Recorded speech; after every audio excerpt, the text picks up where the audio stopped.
Now keep tuned for Fibber McGee and Molly for the next hour. The Martin and Lewis Show have relinquished their time in order that we might bring you the special program which follows. Martin and Lewis will be heard on Friday nights at a future date. Check your local radio column for the exact day and time. The Johnson's Wax 15th anniversary program with Fibber McGee and Molly.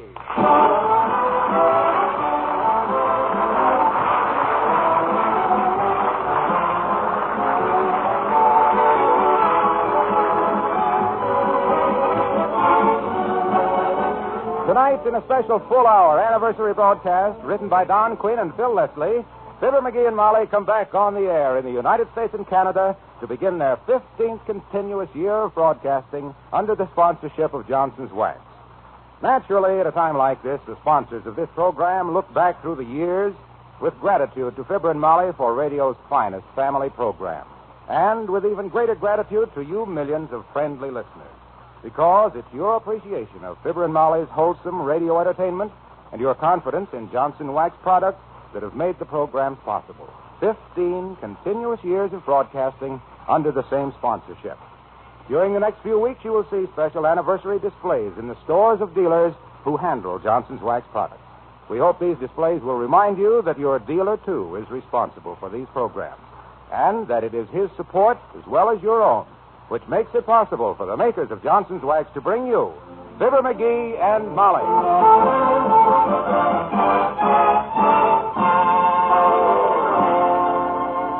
In the year 1935, a new radio program was born. It was reviewed in Variety, the Bible of show business, in part as follows, and I quote, "Bit hard to pass on Fibber McGee's first major radio effort. The script limitations hampered the duo from ever getting underway.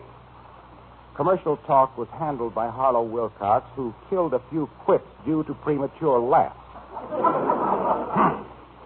Nary a real out-and-out laugh in the lot. And as it stands, the program demands swifter pacing, punchier lines, and more of Fibber McGee and Molly."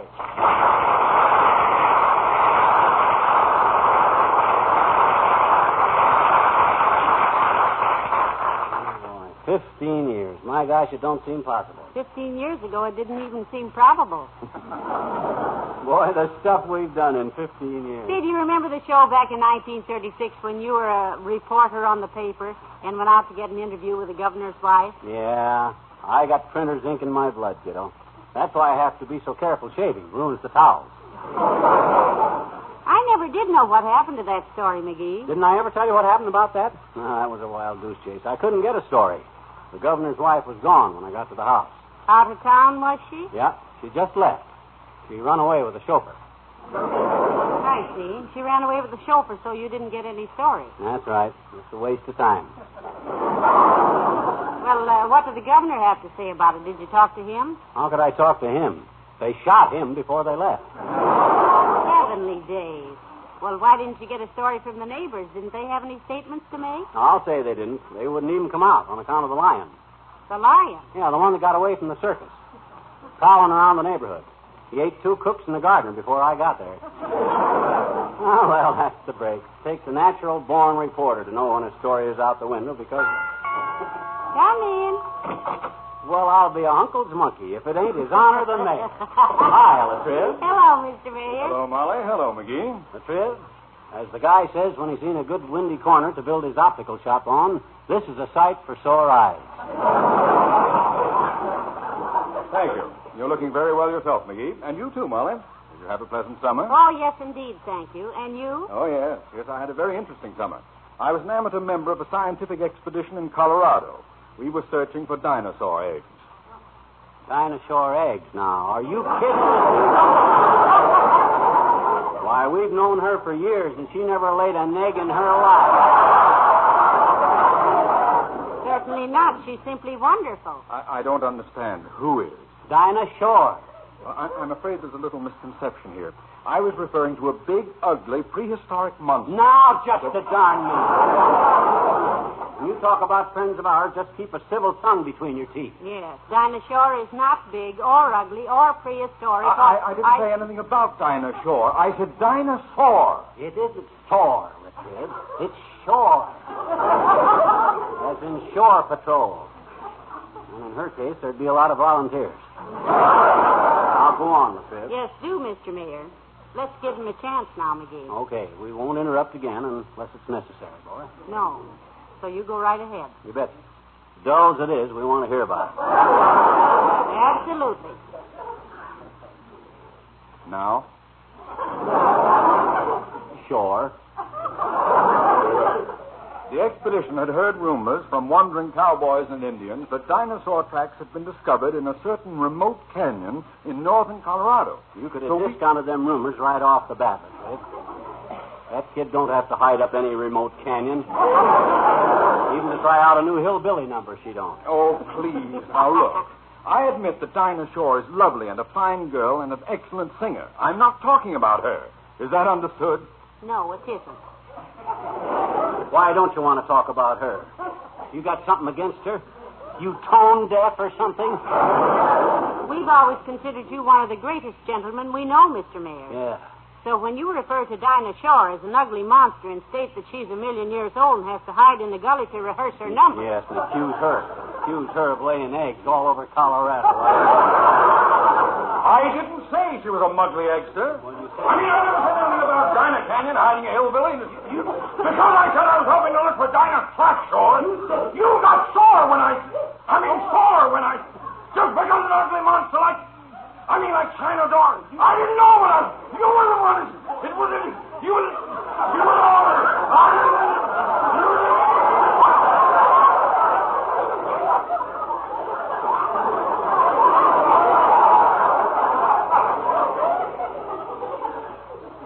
McGee? Yes, boy? Is it true that you've been on the air for Johnson's Wax for 15 years? Perfectly true, Your Honor. You been hearing us all that time, kid? No. Frankly, I couldn't stand you so long. You couldn't stand him what? So long. Oh, I beg your pardon, young lady. I didn't know you were there. Oh, that's all right. Is this the McGee residence? Yes, madam, but mark my words. You won't like it. Well, heavenly days, McGee. Look who it is, Dinah Shore.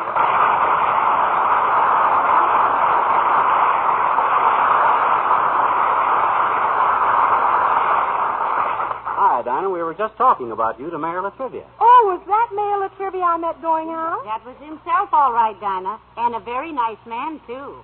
I thought he seemed a little annoyed about something. But I just dropped in to congratulate you on the last 15 years and wish you good luck for the next 15. Well, thanks, Dinah. And in honor of you dropping in on our honor, I'm going to lead the band in a special arrangement I wrote personally tonight. It's called Kiss Me Again. Oh, no, McGee, now, please. No. Let's ask Dinah to sing instead. Would you please, Dinah? Oh, I'd love to, Molly. I've had a nice rest this summer, and I just couldn't wait to get back to work for Oxidol. Where'd you spend the summer, Dinah? Out in Colorado.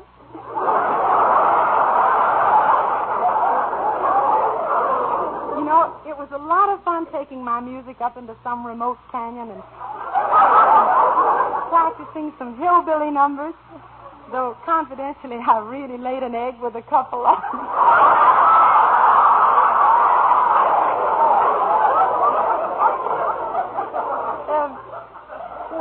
What's the matter? Did I say something? Oh, no, you're all right, kid. It just happens that we owe Latrivia an apology. Yes. I guess we do, dearie. Well, go ahead. Sing something, won't you please, Dinah?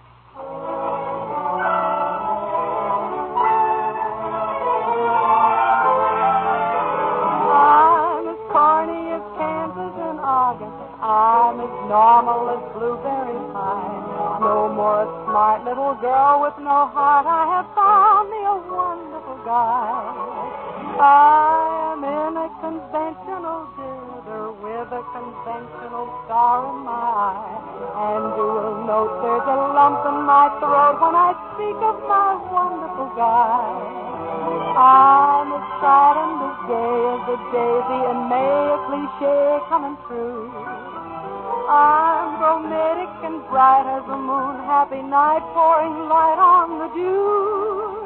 I'm as corny as Kansas in August, high as a flag on the 4th of July. If you'll excuse an expression I use, I'm in love, I'm in love, I'm in love, I'm in love, I'm in love with a wonderful guy. That's how I turned out to be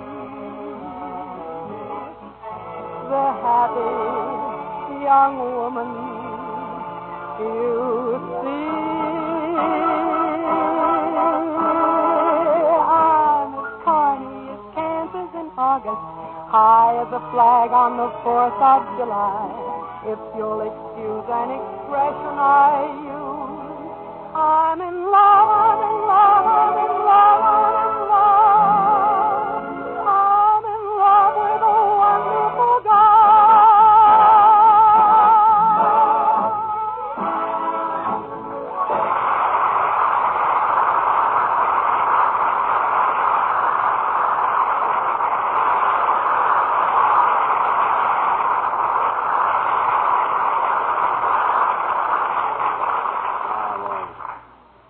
Can that kid sing? Next time the Elks Club throws a smoker, I'm going to see if she'll bat out a few numbers for us. Company, McGee. Come in. For goodness sakes, McGee, look who's here. Huh? Oh, hi, Bud. Something you wanted? Hello, Fibber. I'm Young. Oh, yeah?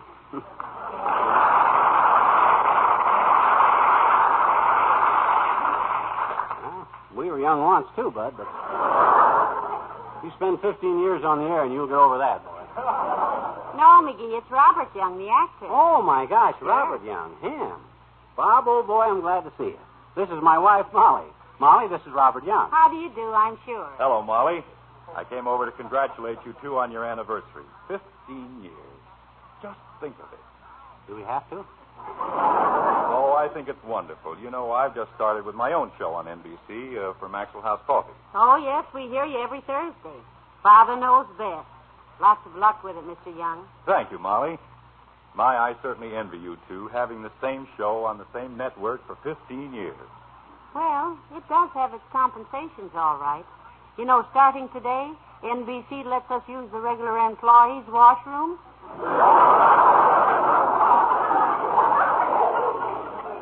Yes, it was a little unhandy going across the street to the filling station to wash our hands.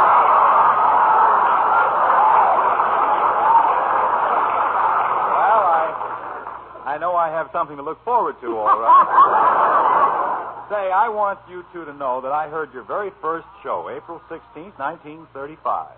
My goodness, McGee, he remembers the exact date. Yes, that was the day I bought my first radio, and yours was the first program I heard.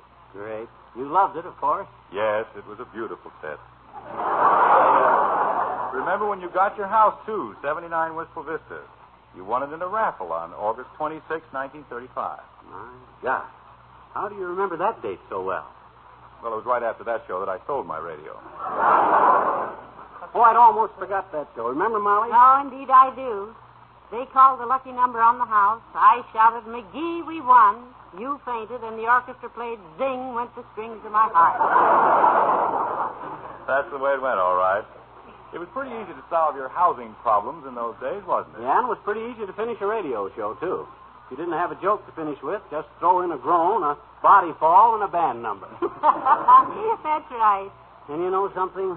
There are times even now, long toward the end of certain programs, where I begin to feel a little like falling down. Well, I can believe it, Fibber. But after 15 years, brother, you've certainly earned your smelling salts. Lots of luck with the next 15. Good night to both of you. Good night, Robert.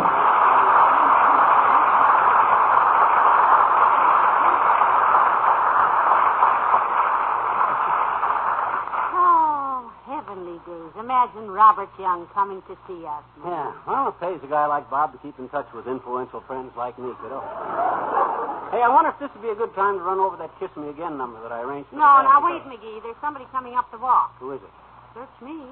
The girl looks familiar, but the man...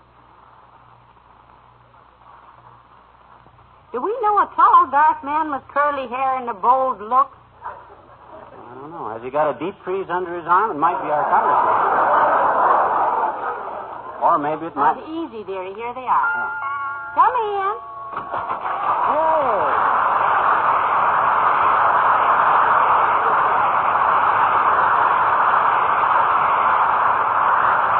Hey. It's Alice Faye. Hi, Alice. Hello, Alice. Hello, Molly. Hello, Fibber. I'm Harris. Oh, hi, Harris. We don't need any tweeds today, so you better... I'm Phil Harris. Oh. Why, of course. You're married to Miss Faye. You're on her radio show Sunday night. Say, you start again next Sunday, don't you? Now you've struck a nerve, Doc. Phil Harris, the Sunday night flash. It may not be Hamlet, but it keeps him off the streets. Oh,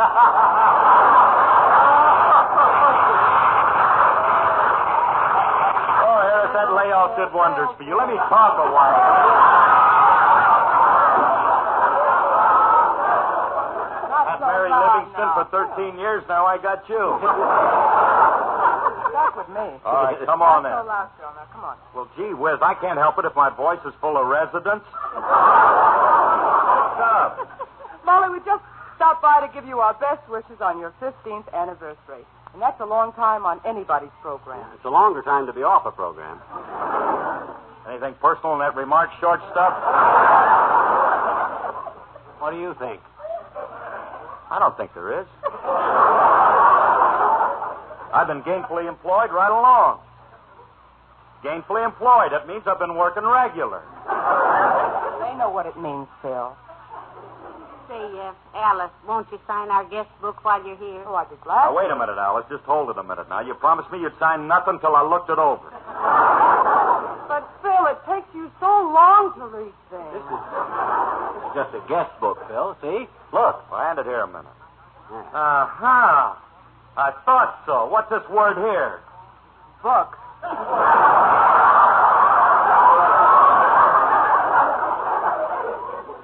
And the other word is guest. Well, all right. Go ahead, sign it, Alice, but leave a lot of room for me. I print big. Here's a pen, Alice. Thank you, Molly. So you kids been in the killer circles for 15 annums, huh?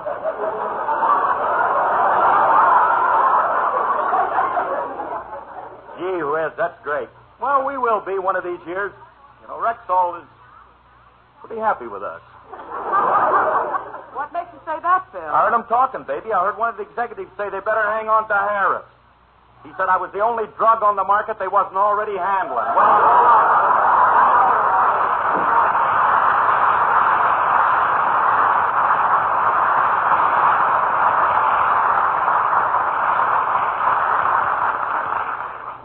Isn't this exciting, McGee? All these famous stars dropping in to see us. Yeah. And hasn't that Alice Faye beautiful hair? Oh, lovely. But, Yeah.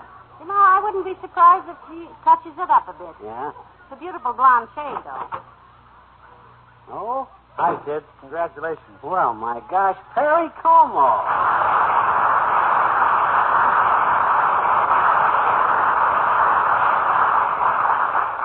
Hi, Fibber, and how are you, Molly? Oh, wonderful, Perry. It's so nice to see you again. Yeah, we haven't seen you since you left Wistful Vista around 1937. How are you making out, boy? Still singing? Yes, I'm still at it. Why, of course he is, McGee. Why, Perry is... Great, boy, great. Still with Ted Weems, are you? You stick with it, son, and one of these days you'll be in the big time. Making records, or even singing on your own show, maybe. Well, thanks a lot, Fibber. As a matter of fact, I do have a little show on Thursday nights now on NBC, the Chesterfield Supper Club. Oh, swell. We'll come over there and eat with you some night. But I didn't stop in to tell you about that, Fibber. I just came over to congratulate you both on your very long and happy career. Well, thank you, Perry. And to sing a song. And Fibber, this is a bit on the sentimental side, so you mind getting a little closer to Molly and hold her hand? Just make like you were singing this to her yourself, hmm? Okay. All right.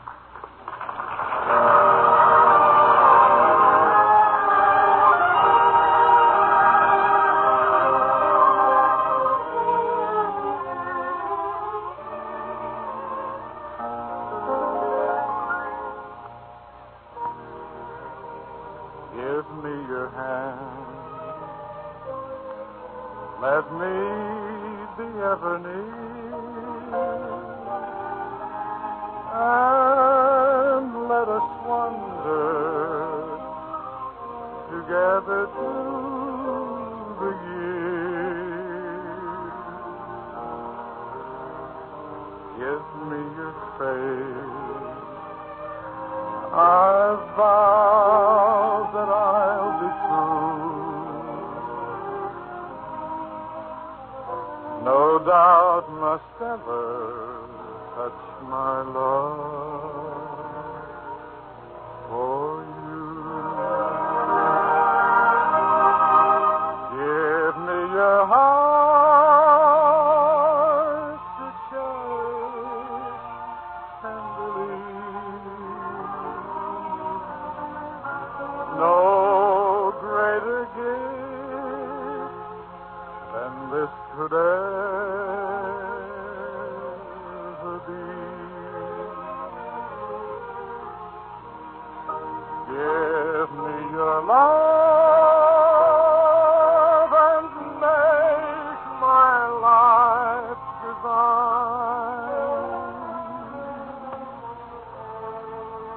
God made this day at last your love is mine.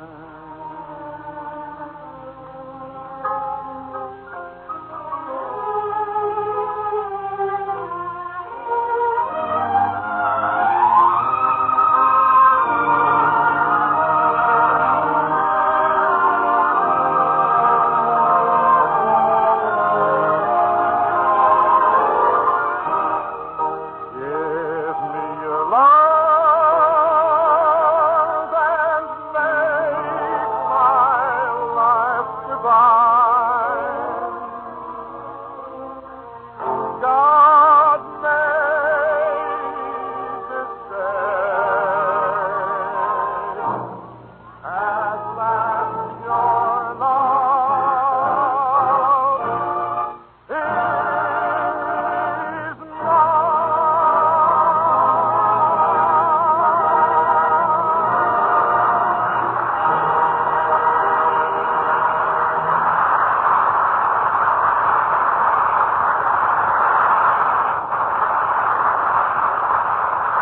Oh, my, that was beautiful.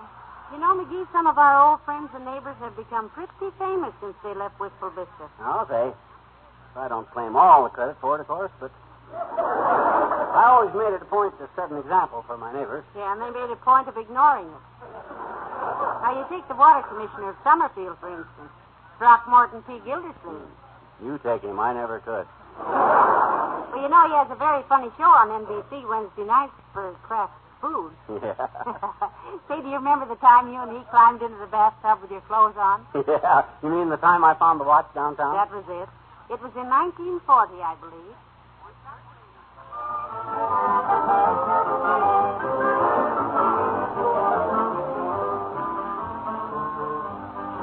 Well, nobody's claimed this watch so far, Molly. Looks like it's mine, all right. Not for 30 days, McGee. After all, you... McGee, stop tapping on the crystal. Oh, this don't hurt it. It's an unbustable crystal, so... Oh, nice. I'd have swore this crystal was unbustable. I don't see why it won't. Oh, there, little chum. Hello, Mrs. McGee. Mr. Gildersleeve, come right in. Well, thank you.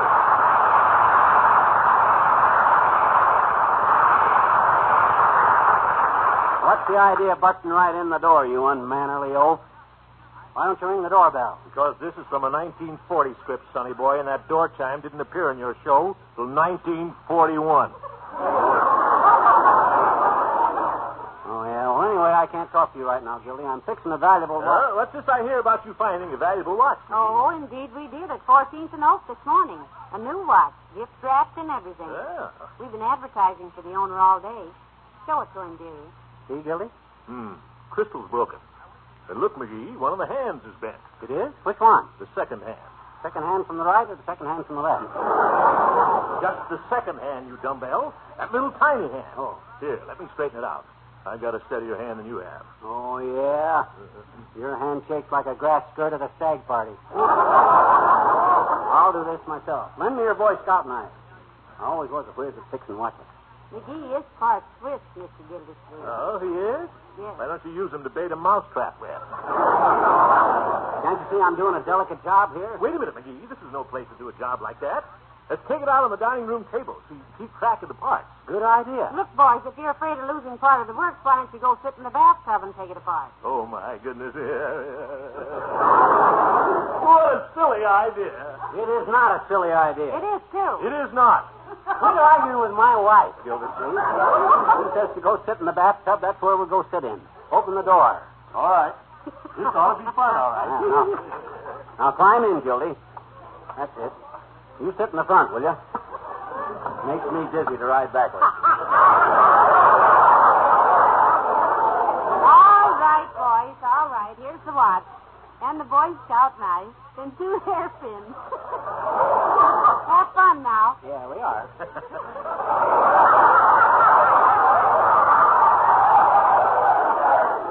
You know, McGee, I hope to goodness this isn't a violation of the Taft-Hartley Act. What you mean, Gildy? Well, laying off the hands and closing down the works without 2 weeks' notice. You get it, folks? I said... It ain't funny, McGee. I didn't say it. You would have if you'd have thought of it first. Now, let's see. I take this thing here and... Whoop! Oh. What's this? Search me. All I done was pry up on the face of it. How? Like this. I just... Whoop! That's Heavenly days, that beautiful watch. You know, I haven't seen so many flying springs since they blew up the mattress factory. Isn't this fun, though? Yeah. Quit jiggling, Gildersleeve, and get your foot out of my pocket. Now, let's see. If I unscrew this little...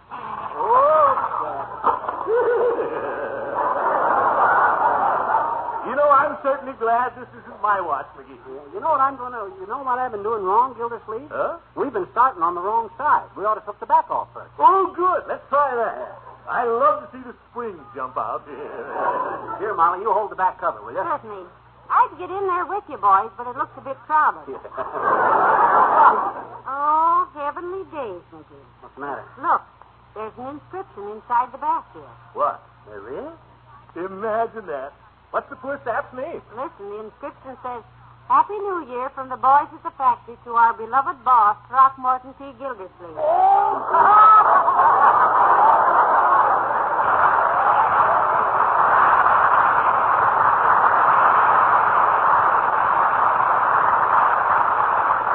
And in 1937, Mr. William Randolph, or Billy Mills of Flint, Michigan, picked up a little stick and started directing the music for these Tuesday nights. Put the blame where you like for these 15 years. Here's one man who'll face whatever music there is. And right now, it's So in Love.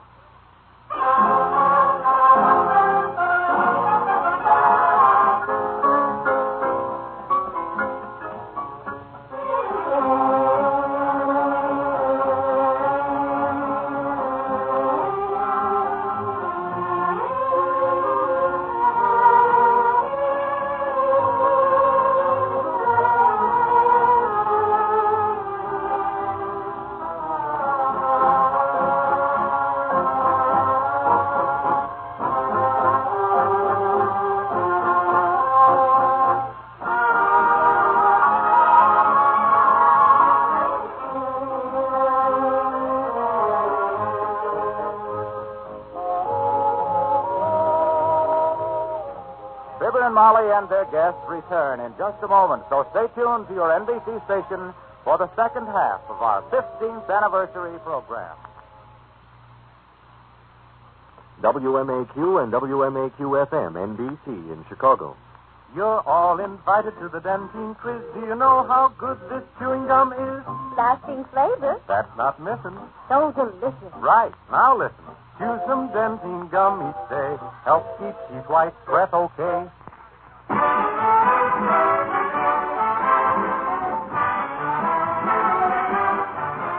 This is the 15th anniversary of Fibber McGee and Molly on NBC for Johnson's Wax. In 15 years, they have acquired some bitter critics and a lot of enthusiastic listeners.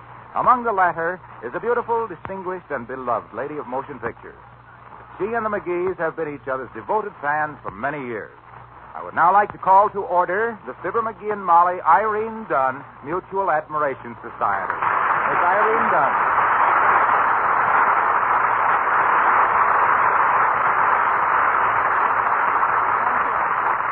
Thank you, ladies and gentlemen.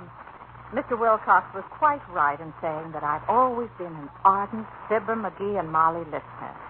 Maybe not for their entire 15 years, but for quite a few of them.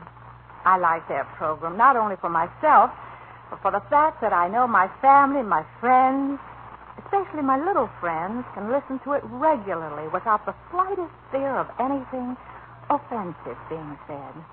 To my knowledge, Fibber and Molly have never abused the privilege of using our good American air when they visit us in our homes.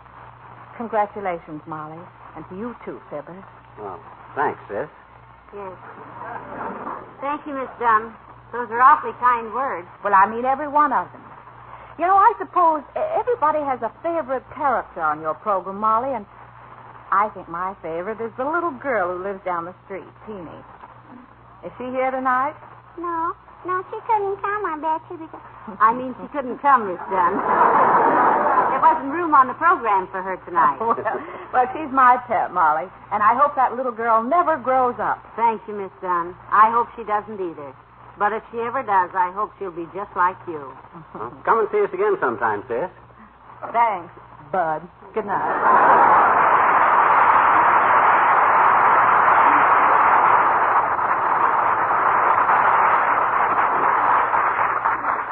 Nice kid. Hey, Molly, I think I'll take that band through that special arrangement of Kiss Me Again now that I wrote for tonight. Right now, before somebody else drops in. Hey, hold it a minute, will you, pal? Oh, this dear. is the time of night when I usually slip in with a brief message about the product. Oh, the product. Okay, Junior. To show you my heart's in the right place, I'll even help you. No, thanks, pal. Let me handle it by myself this week. You think you can? What do you mean, do I think I can? Look, pal, you can learn quite a bit about selling in 15 years. Yes, you can. But did you? Well, I think so. Why, when I started on this show, I had no confidence at all. Really, Mr. Wilcox, heavenly days, and you always seem so confident. No, I was just a bluff, Molly. Why, I used to come out and say something like, we all know how particular a woman can be about her house. Well, that's a fairly safe statement, Junior. Well, that's what I mean, no dynamics. Oh. Gee whiz, anybody can step up to a mic and say, millions of women have tested Glowcoat in their own homes and have found nothing else that gives them quite the same brilliant results with so little effort as Johnson's Glowcoat. Yeah, but what I was getting at But is... now I have confidence. I've had experience. And I have the knowledge that what I'm saying is the gospel truth. So I walk right out and say in a firm voice, actually, Glowcoat takes all the hard work out of keeping linoleum and varnished wood floors bright and beautiful. Yeah, but we were just I know about to that say when I say it's self-polishing, spread it on, let it dry, watch it shine. Has the ring of truth. The ring of truth, he says. It has the clang of... Now, wait a minute. And look, most important is the shine you get with the new Glowcoat. Almost twice as bright now as before, without polishing. Ask for it tomorrow at your dealer's.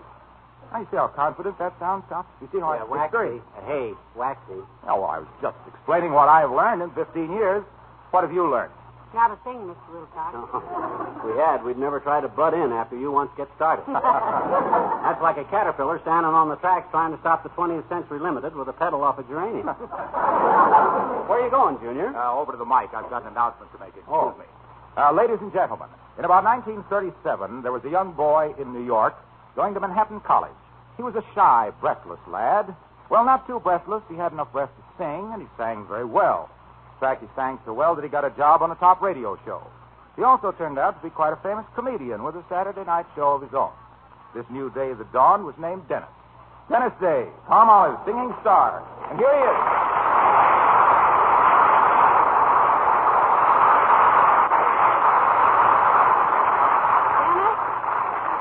It's wonderful of you to come over and see us. Yeah, much obliged, kid. Oh, that's all right, folks. Anyway, it wasn't my idea. NBC suggested I do it or else. Or else what? Well, they didn't say, but the suggestion was written on a pink slip. Well, what shall I do? Oh, just say that we've been wonderful for 15 years and you never missed a show we ever did, and you certainly wish us many happy more years for Johnson's Wax, something like that. Oh, no jokes? Well, certainly we have some jokes for you, Dennis. McGee, show Dennis the joke. Here, kid. Handle them easy. They're dynamite. Oh, boy.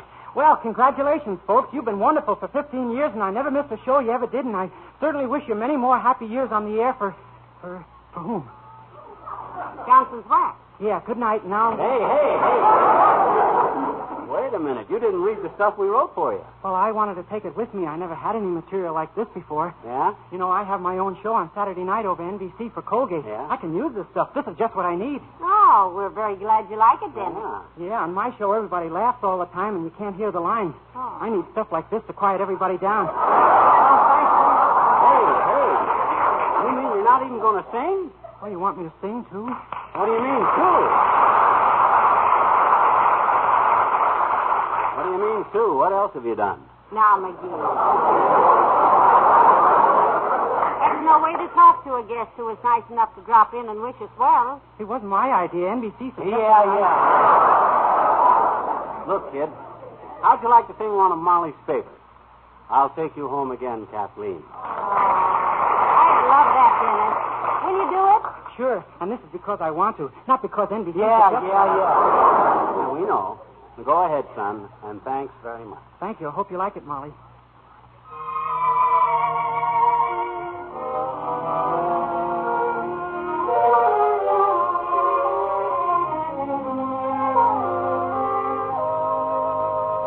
I'll take you home again, Kathleen, across the ocean wild and wide, to where your heart has ever been, since first you were my bonny bride. The roses all have left your cheek. I watch them fade away and die. Your voice is sad whene'er you speak, and tears bedim your loving eyes. Oh, I will take you back, Kathleen, to where your heart will feel no pain, and when the fields are fresh and green, I'll take you to your home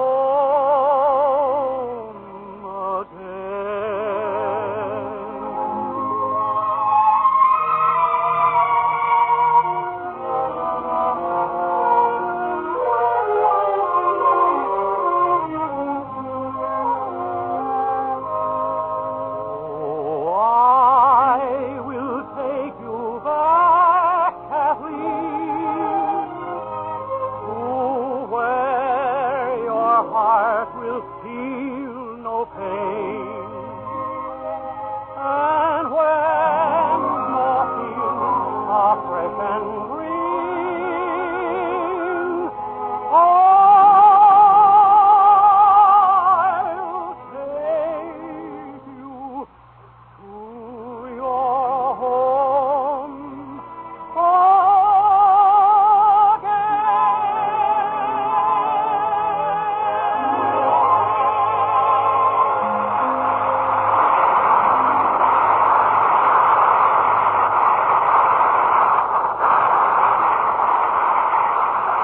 Throughout history, the initials WW have had great significance. World War I and World War II, Woodrow Wilson, Walter Winchell, Willie the Weeper. Then in about 1941, a new name, another WW, tottered across the Wistful Vista horizon. Wallace Wimple was the name, and he came in like this. Come in. Well, I'll be. It's Wally Wimple. Hi, Wimp. Hello, Mr. Wimple. Hello, folks.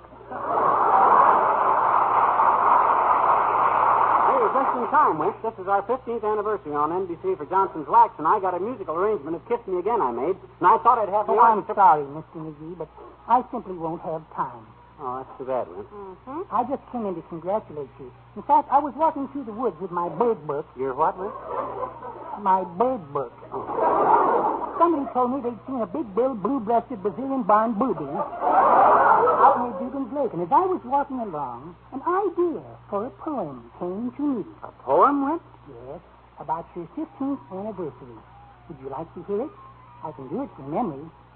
A cappella, as it were. We'd love to hear it, Mr. Wimple. All righty, it goes... Here's luck to Mr. and Mrs. McGee for their 15 years on NBC, for their homely philosophy and wholesome cracks about this and that and Johnson's Wax. We all enjoy this Tuesday nighter because it makes our homes and lives much brighter. Since 1935, Anno Domini, you've improved your corn till it tastes like harmony.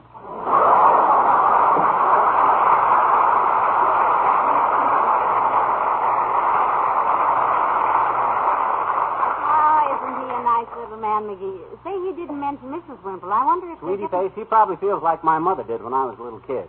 She used to look at me and say, I hate to bring this up. But anyhow... It's your turn to say, come in, McGee. I got the last... Okay, kiddo, relax. I'm rested. Come in. Is this the residence of Fibber McGee and Molly? Yes, it is. What can we do for you, Bud? Well, my name is Bendix. Not William Bendix. Yes, it is.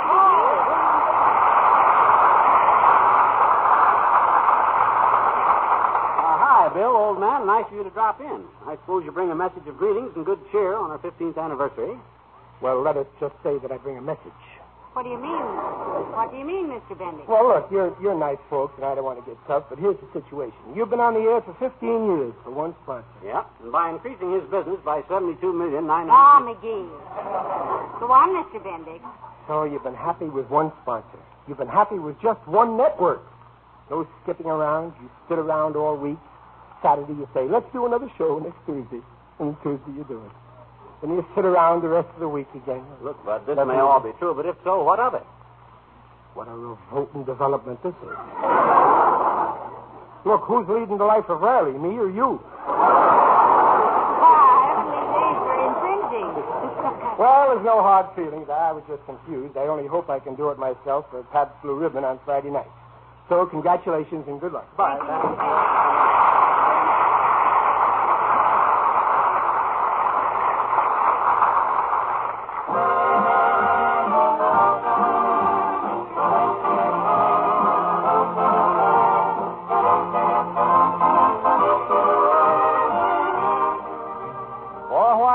That our next guest would not be here to extend hearty congratulations to his good friend Fibber McGee and Molly. But late this afternoon, the Johnson Wax Company met his price. And it is now my pleasure to present the palest part of the pale face, the sorrowful part of Sorrowful Jones, the detour of the road pictures, Bob Hope.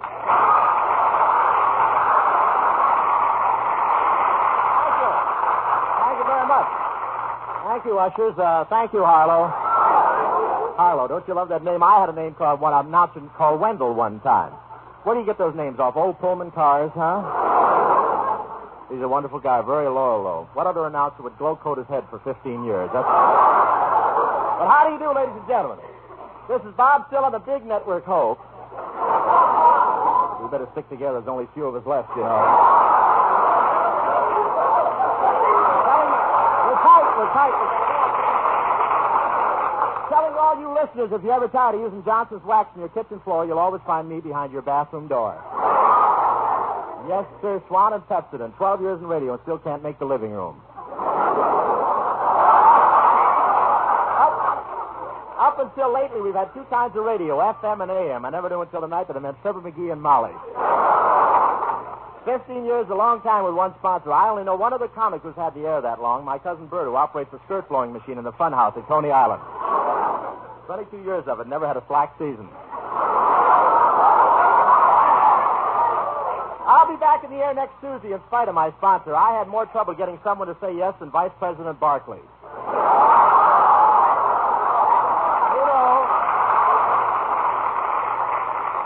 You know Mr. Barkley, the Louise Jourdan of the Capitol. You know him. I think he'd be all right, though. I saw him having tea with Dorothy Dix a little while ago.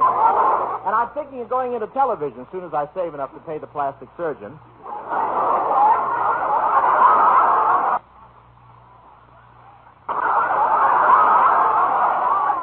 Just a throwaway. I should have thrown it away outside. You know, Crosby's going on television when they get the wider screen. Crosby, that's a 6-letter word meaning when the blue of the night turns to gold in his pocket. But television is everywhere. Now some cocktail bars have even put in ushers. They ask you how far down you want to go and how high you want to get. One bartender yelled out the other night, "Will the lady in front please remove the foam off her beer?" I watched a baseball game on television the other night. Every time the runner would try to steal second, Milton Berle would beat him to it.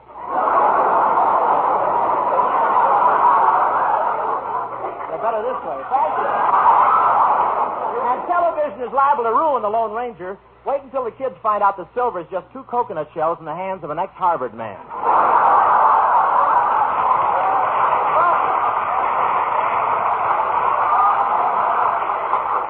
But we'll pass that bridge when we come to it, as they used to make me say for Pepsi. And seriously, Fibber and Molly, I do congratulate you on your 15 years with Johnson's Wax and NBC. It's nice work if you can get it, and you got it. Thank you, Mr. Ho. Thank you, Robert. Drop around any week, and we'll split a Tuesday with you. Or give me a couple of days to read the fine print, Fibber, and I'll sign that. Good luck to you both, and may you continue to keep them grinning from year to year. Thank you, Thanks, Robert.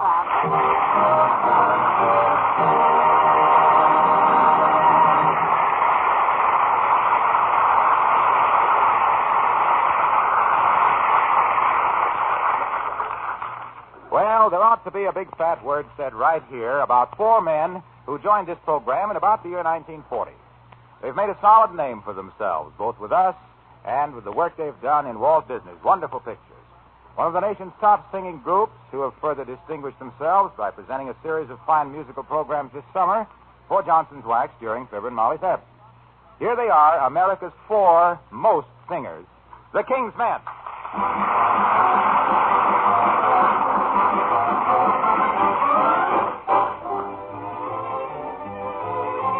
Back in 1927, vaudeville was in its heaven. Everyone was frivolous and gay. At the Palace or the Folly, you could see McGee and Molly batting out their 7 shows a day. Here tonight we'd like to bring some of the songs they used to sing. I'm always chasing rainbows, watching clouds drifting by. My schemes are just like all my dreams.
sings men wonderful, McGee. Yeah, but if I'd have had my way, they'd have played my number in that spot. My Kiss Me Again number, the one I made the arrangement for. You know the part where I take the coda and run an arpeggio up to a glissando?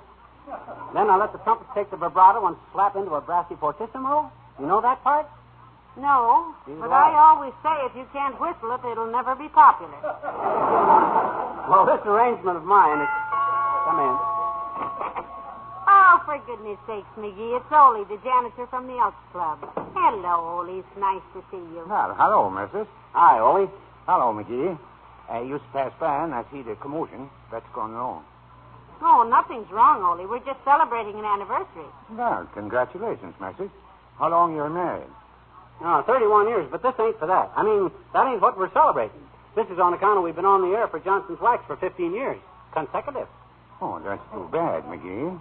Too bad? Well, why is it too bad, Ole? Well, wasting all those years. I know all about it.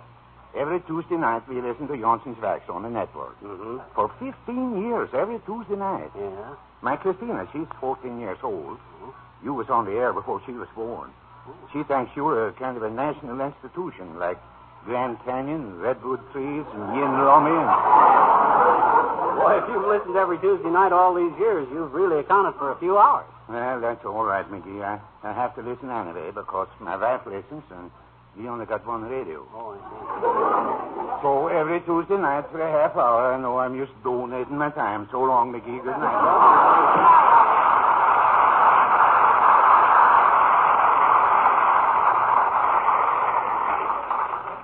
When the Fibber McGee and Molly program was young, say about 1936, a versatile youth named Bill Thompson joined the cast as a sort of utility actor. In his non-professional hours, he is well known as a fighter against juvenile delinquency. Although on the Fibber McGee and Molly program, he himself goes under many an alias. He's been variously known as Nick DePopoulos, Horatio K. Boomer, Pravda, Flanagan the Cop, Wallace Wimple, and not the least, but one of the first, as the Old-Timer.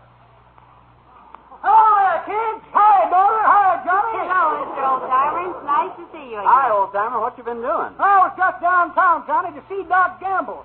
But he was out on a call. Oh. Are you ill, Mr. Oldtimer? Well, don't feel so good, daughter. I got myself a cold. Well, you better take some medicine for it, Mr. Oldtimer. A cold is not to be sneezed at, you know. Well, I got me a jug of Grandma's private remedy for it, daughter. Recipe has been in our family for generations. Handed down from mother to daughter, daughter to daughter, daughter to son, son to uncle, uncle to sister, sister to cousin, cousin to aunt, aunt to nephew, and nephew gave it back to Grandma, who was so sick of hearing about it that I'm thinking she tore it up. I'm fighting that thing, too. How'd you ever catch a cold in this weather, Old-Timer? I didn't, Johnny. I caught it last winter out at Dugan's Lake. Yeah? Me and Papa chopped a hole in the ice, and I did me a little fishing. Yeah? What'd you fish for? Papa.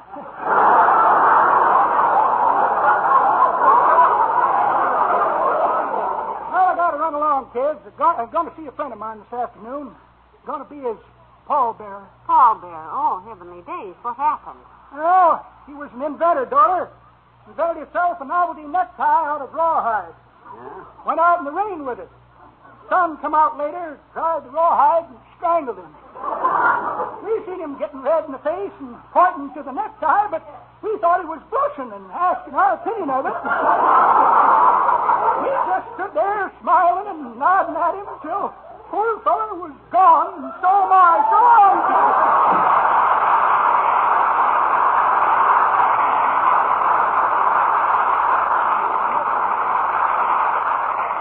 Dad granted if we can have a few minutes peace and quiet, I'm going to run the band through my Kiss Me Again arrangement. I better hurry before we get interrupted again. Well, you go ahead, dearie. I'll hold my ears. I'll hold the door. You sit right there and relax, Snooky. The boys and I'll make musical history with this thing. Are you ready, fellas? Okay. A 1 and a 2 and a 3 and a...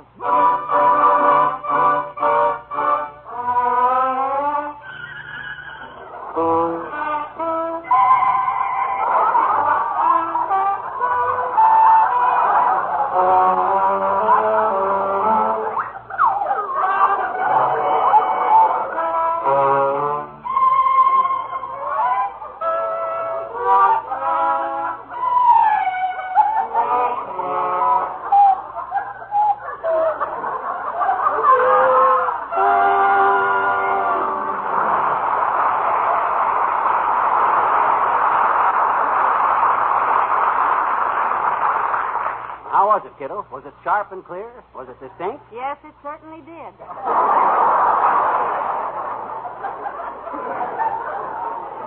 McGee, where in the world did you learn so much about music? Oh, me? I studied music for years, Molly, with some great teachers, too. Oh? Why, when I was just a kid, I studied piano for a long, long time under the famous Professor Ware. Oh?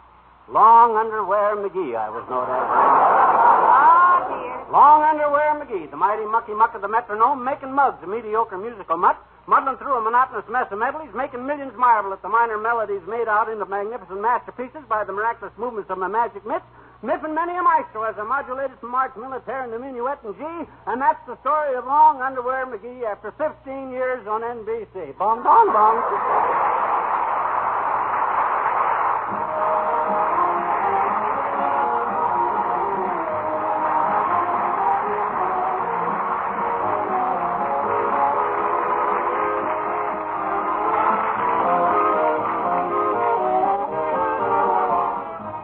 15 years is a long time in radio, but it's a short time in the history of Johnson waxes and polishes. For it has been over 60 years since the name Johnson's was first associated with the wax products which have since brought new brightness, new freedom from household drudgery to more than 3 generations of homemakers. During that time, Johnson's waxes have grown in popularity to the point that today they far outsell any other brand of wax products. The makers of Johnson's waxes look upon your preference for their product as a trust that they deeply appreciate and intend to keep. So you can be sure that every Johnson product today is the finest the leading manufacturer of waxes and polishes knows how to produce. And you can be sure also that the Johnson's Wax Laboratories will never cease in their efforts to improve these fine products so that you may always find the best wax polishes in the familiar Johnson container with the bright red band.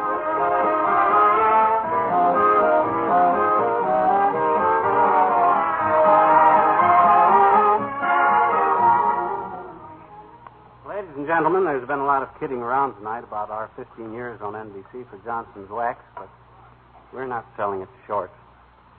We're pretty proud of it. And we're also very grateful to you millions of listeners out there who have been so faithful to us all these years.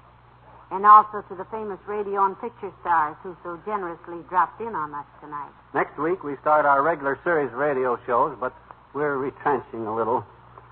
It'll only be a half hour. My gosh, Molly, 15 years. You can use a lot of awful jokes in that time. I beg your pardon? I say you can use up an awful lot of jokes in that time. Oh, yes. Good night. Good night, all.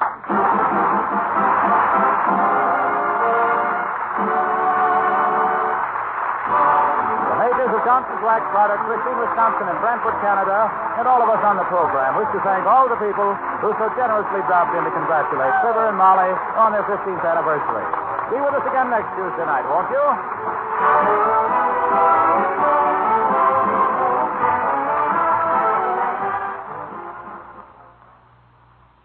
Rub it on, wipe it off. That's all you do with Carnew. Yes, it's that easy to give your car a showroom shine with Johnson's Carnew, the wax-fortified car polish that cleans and polishes in one application. Carnew cleans as you rub it on. Cuts, grime, and film water won't touch. Carnew polishes as you wipe it off. Makes your car shine like new. Ask at your dealers or service stations